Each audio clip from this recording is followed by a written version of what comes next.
misteriosas, vocês devem estar se perguntando o porquê eu reuni vocês aqui nessa noite chuvosa. Se você recebeu a notificação desse novo episódio, é porque você, querendo ou não, está fazendo parte do nosso clubinho secreto. E para o nosso ritual de iniciação, você vai mandar esse episódio para mais 3 pessoas numa noite de lua cheia. Brincadeira, gente. Pode mandar em qualquer horário, tá? Olá, madames. Eu sou a Beatriz. Esse é o quadro Madame Mistério, do podcast Roupão de Madame. E hoje vamos falar sobre sociedades secretas. Não só sociedade, vai ser culto secreto, irmandade secreta, tudo que é secreto, que a gente não devia saber, mas sabemos. Porque se fosse secreto mesmo, esse episódio ele não iria existir. E não vamos falar de maçonaria, dos Illuminati e nem de nenhuma muito conhecida. Bem conhecida também, só que menos que a maçonaria, né? Algumas nem tem muito de secreto, mas é mais pela falta de conhecimento que a gente tem sobre esses cultos ou sociedades. Tipo, todo mundo conhece, sei lá, um cristão. Mas é muito mais difícil você conhecer alguém que é do, sei lá, Templo de Sete, por exemplo. Entendeu? A gente vai por essa linha aí.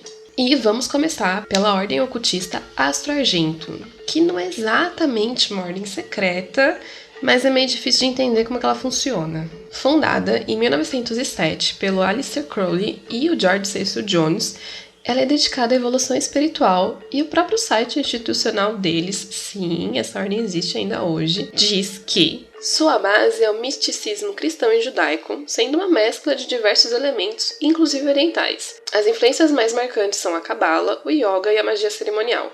A ordem tem a lei de Telema como código moral central.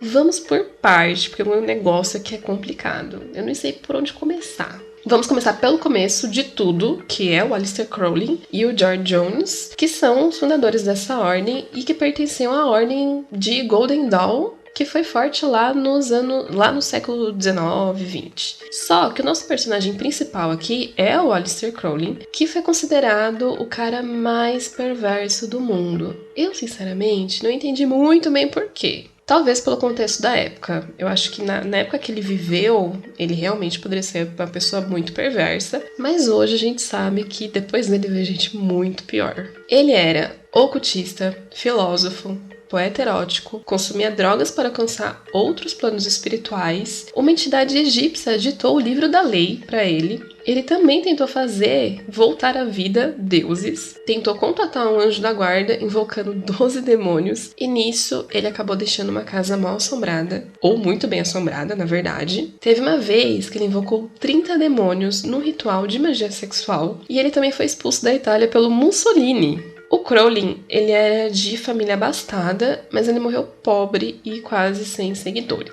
Sem seguidores assim, né? Mas o Telema, ele é aí bem conhecido no ocultismo. E falando em Telema, o que é isso, né? É uma coisa meio complicada, pelo menos eu achei. O Telema, ele é uma filosofia religiosa que foi desenvolvida pelo próprio Crowley, lá no século XX, escrita no livro da lei. Aquele livro que eu falei mais cedo que o anjo sussurrou no ouvido dele. A lei diz que fazes o que tu queres e há de ser de todo a lei. O amor é a lei, o amor sob vontade. Essa frase te parece familiar? Você já ouviu alguma música? Tipo Sociedade Alternativa, do Raul Seixas? Essa mesma. Dá um play aí. Procura aí. Sociedade Alternativa, procura aí que você vai ver que, ó, é o que diz a lei do Telema. Além disso, o sistema telemático utiliza divindades de várias culturas e religiões. Apesar da lei dizer fazer o que tu queres, não quer dizer que é uma licença para sair por aí sendo irresponsável. Na verdade, ele é uma missão divina de encontrar sua verdadeira vontade, propósito de vida e desenvolvimento individual. E voltando para o Astro Argento, a ordem consiste em 11 graus e são divididos em 3 grupos. Eles têm um lema que é cego não guia cego. Então, para você entrar nessa ordem, você precisa ser admitido por um instrutor que deve estar pelo menos um grau acima de você. Mas apesar da ordem proporcionar instruções para a iniciação dos membros, a evolução é individual e ele não é um sistema em grupo e nem coletivo. É individual. Interessante, né? Tem o site deles, hein? Que é astroargento.org.br e lá tem todos os graus, os 11 graus explicando e tudo mais. Mas não fala nada como você faz pra ingressar. Porque, né? Eu não sei, eu acho que não é muito fácil encontrar alguém que seja dessa ordem pra te chamar pra uma iniciação. Agora, vamos para uma sociedade secreta um pouco mais conhecida, pelo menos para quem viveu o boom do Código da Vinci lá nos anos 2000 e alguma coisa. Eu tô falando do Priorado de Sião, que foi oficialmente fundada na França em 1956 por Pierre Plantard, e o seu objetivo era a constituição de uma ordem católica destinada a reunir numa forma moderna, conservando seu caráter tradicionalista. O antigo cavaleiro que foi, pela sua ação, a promotora de um ideal altamente moralizante e um elemento de um melhoramento constante de regras de vida, de personalidade humana. É o que está escrito lá, se você for procurar. Só que a existência dessa sociedade secreta ela é muito controversa, isso porque ela seria uma conjunção de fraternidades e também porque pode ser que tudo tenha sido só uma farsa. Segundo Plantard, o Priorado de Sião foi supostamente fundada em Jerusalém no ano de 1099 e que tinha como missão proteger o Santo Grau, que seria o cálice onde Jesus proclamou a última ceia. Alguns dizem que o Santo Grau seria na verdade filho entre Jesus e Maria Madalena e que esse filho teria sido levado para a França. Pera aí, deixa eu explicar direito essa história, porque essa história tem tudo a ver com a loucura que era o Priorado de Sião. Vamos lá para a França, de 1885, quando o padre Berenger Saunier virou pároco de René-le-Château. Pároco é um padre que chefia uma igreja. Esse padre, ele gostava de construir coisas em volta da paróquia, grandes construções na verdade. Ele gostava de arqueologia e fazia essas escavações durante a noite, para ficar com todos os artefatos achados só para ele. O que estava errado, porque ele deveria passar isso para a diocese. Só que construir coisas geram gastos. E o padre ele vinha de uma família pobre e René-le-Château não era uma região com muitos recursos, né? Não era uma região de pessoas muito ricas. Aí que boatos surgiram sobre o padre Saunier ter encontrado uma relíquia da Idade Média enterrada naquele lugar. E os boatos ficaram fortes o suficiente para o bispo daquela região e dar uma investigada no que estava acontecendo. E o bispo concluiu que o dinheiro todo do Saunier vinha do tráfico de missas. Sim, tráfico de missas. Que era o quê? Naquela época, e eu acho que hoje em dia também, os fiéis podiam encomendar missas para as pessoas que morreram, tipo missa de sétimo dia, e para as pessoas vivas que estavam doentes. Aí que o padre ia lá, rezava a missa e ele ganhava uma quantia em dinheiro para fazer isso. E aí tinha os padres que se dispunham a rezar uma grande quantidade de missa, fazendo uma publicidade desleal com os outros padres. E a Igreja Católica condenava essa prática, principalmente depois que os padres recebiam por esse trabalho, mas não iam lá celebrar a missa. E foi assim que o Saunier enriqueceu. E sabe aquela construção toda que ele fez em volta da paróquia René-le-Château? Então, ao invés de ele deixar tudo no nome da diocese é o que comanda esse conjunto de paróquias.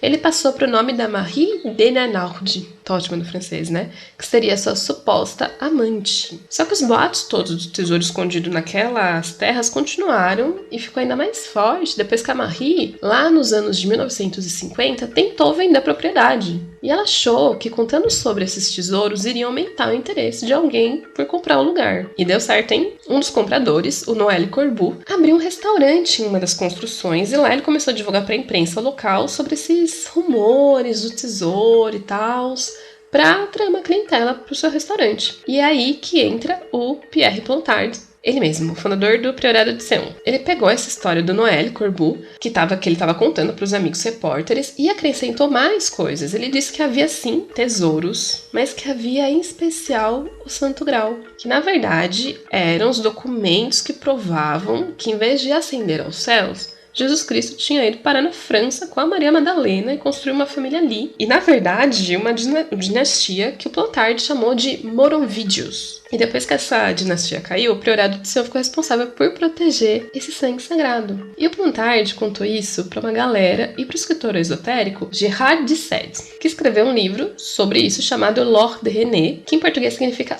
Ouro de René. E depois disso, desse livro, 3 jornalistas britânicos se interessaram pela história e fizeram uma série para a BBC sobre isso. E aí que estava feita tudo, né? Porque tomou proporções enormes, inclusive servindo de base para o livro e para o filme Código da Vinci, que, assim, bebeu demais nessa fonte. Tem mais. Ele próprio dizia ser o último da linhagem dos Moronvídeos, ou seja, descendente de Jesus. Os estudiosos do tema concluiu que o priorato de Sião da Idade Média realmente existiu, mas se extinguiu lá mesmo. E o resto da história provinha da imaginação do Plantardes. O que a gente pode concluir que sim, né? Porque a história toda é baseada em fake news e boatos da comunidade sobre um padre que enriqueceu de maneira duvidosa. O priorado de Sião, em tese, não existe mais, pelo menos não para as autoridades francesas, mas sempre tem aquele resquício de gente para alimentar essa loucura, né?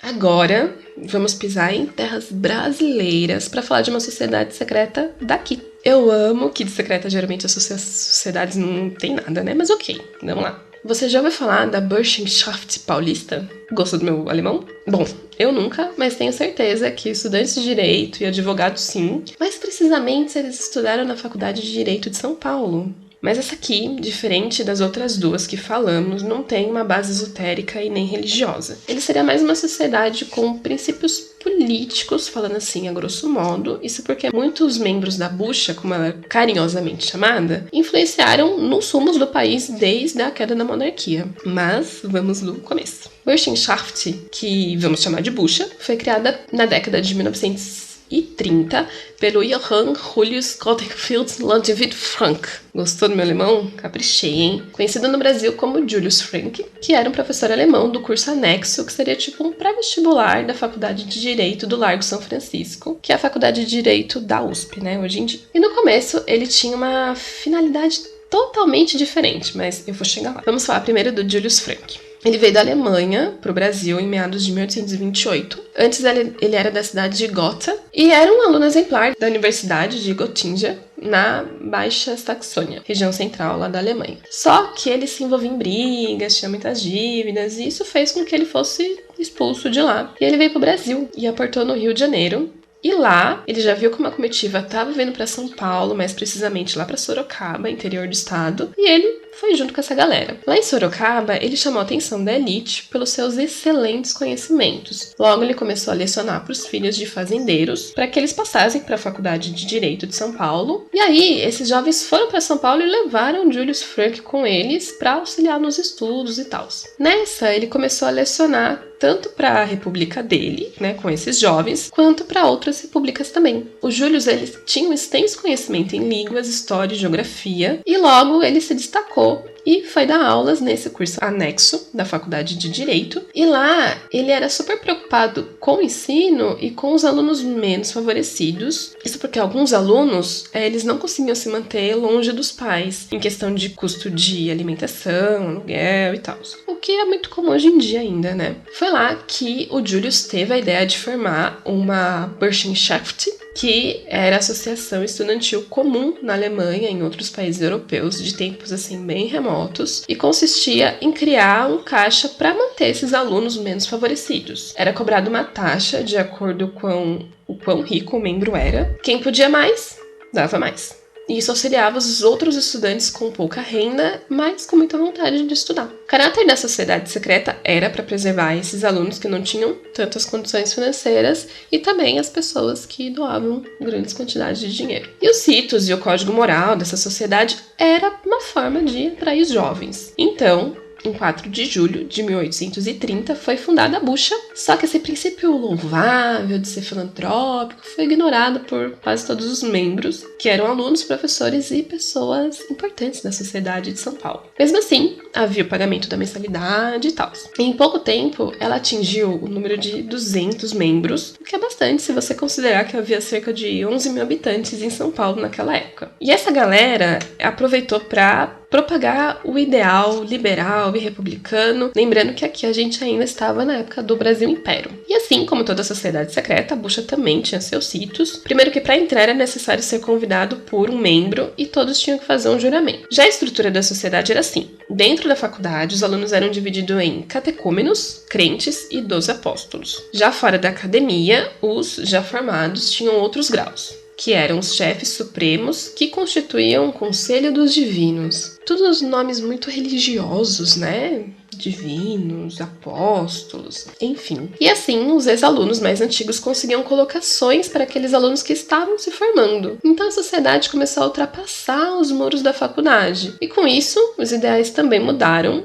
Toda aquela questão filantrópica já tinha sido esquecida. E no início, a organização era liberal, abolicionista e republicana, e à medida que foram passando os anos, a sociedade passou a contar com membros conservadores, escravocratas e monarquistas. Só gente boa, né? Só gente ótima. E assim, a gente sabe que muito nome relevante da política do país estudou na Faculdade de Direito de São Paulo, e nesse esquema de um puxa o outro, dentro do Bucha, logo temos uma rede de influência que decidia assuntos importantes do país. O Bucha existiu até o século XX, então muitos dos acontecimentos e tomadas de decisões da República Velha foram feitos por membros dessa sociedade. Mas assim, quem são, né, essas pessoas? Américo de Campos, Rangel Pestana, Júlio Mesquita, que foram os fundadores do jornal Estado de São Paulo, que é um jornal muito conhecido aqui no estado todo. Todos eles eram bucheiros. Inclusive, o Júlio Mesquita foi chaveiro do Bucha. E o chaveiro é tipo um grão-mestre, é um membro que detém a chave da sociedade. Já na República do Café com Leite, os presidentes Prudente de Moraes, Campos Salles, Rodrigo Alves, Washington Luiz, o Júlio Prestes, que foi eleito, mas ele não chegou a assumir, o Afonso Pena, o Venceslau Braz e o Arthur Bernardes também eram bucheiros. Isso para citar só alguns nomes, mas isso se estendia a governadores, ministros, juristas, e assim.